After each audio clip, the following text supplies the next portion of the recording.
Derby Day provided the great sporting event of Coronation Week, and as had naturally been anticipated, people went to Epsom in their tens of thousands. People of all degrees went there by every means of transport available. It must have been a record crowd that packed in. Estimates indeed put the number at over 500,000.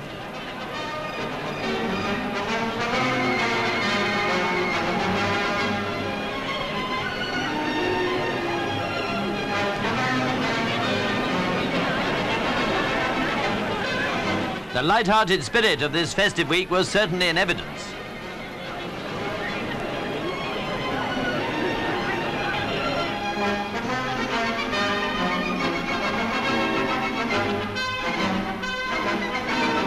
And what a tremendous ovation there was for the Queen and the Duke when they arrived and drove along the course.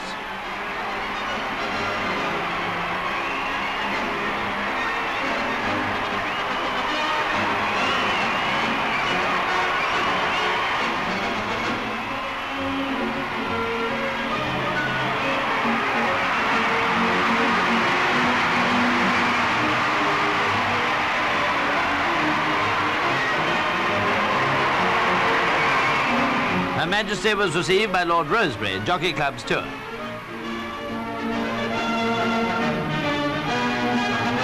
Queen Elizabeth, the Queen Mother, Princess Margaret and other members of the royal family were also present.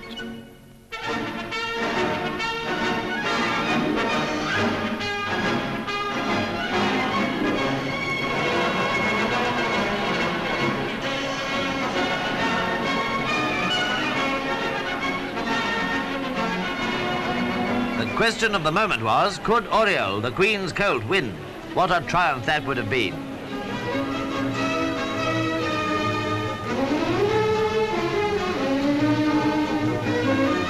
Presently, Her Majesty, with Lord Rosebery in attendance, went along to the paddock.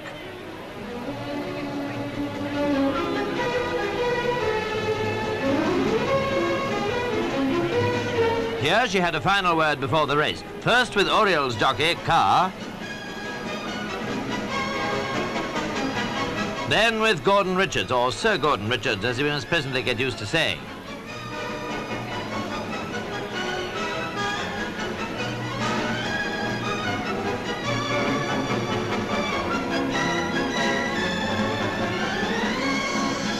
Oriole, number 1, had been heavily backed, and not only for reasons of sentiment. Pinza, 23, Sir Gordon's mount, started joint favourite with premonition. Yes, Oriole and Pinza were the two colts so prominently in the news. As they went out to the parade, either might have been destined to make turf history. Oriole seemed to be in a state of great excitement, but then who wasn't?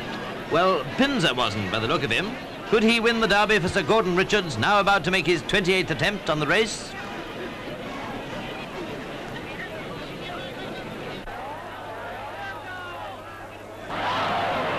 "27 runners got away on this, the 174th renewal of the Derby Stakes.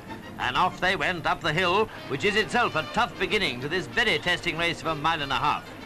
There was nothing much in it for a few furlongs, and then the Aga Khan Shaikampur was seen to be making the running. Perhaps he was making a clear bid for victory by taking a runaway lead. Certainly he held on to and even increased it for a great part of the race.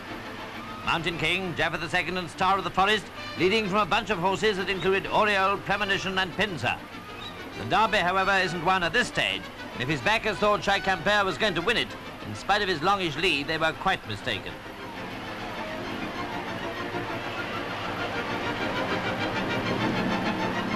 Shaikampur it was, all the same, who showed the way round Tattenham Corner, and here it was, too, that Pinza came along into second place. Into the straight, and it was Shaikampur with Pinza in hot pursuit.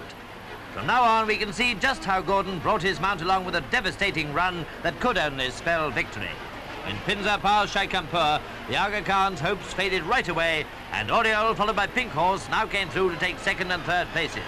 But the finish was all Pinza, who went on to pass the post 4 lengths ahead of the Queen's Oriole and alone in the picture.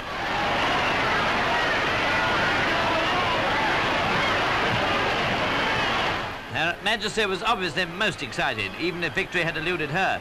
She was clearly happy at the success of the jockey so signally honoured in the coronation list.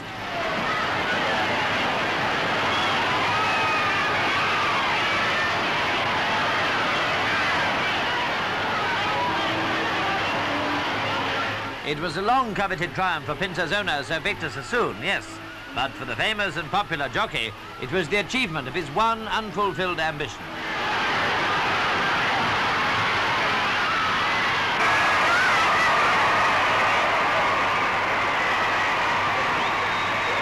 How the crowd cheered him, and even more thrilling, there were royal congratulations too.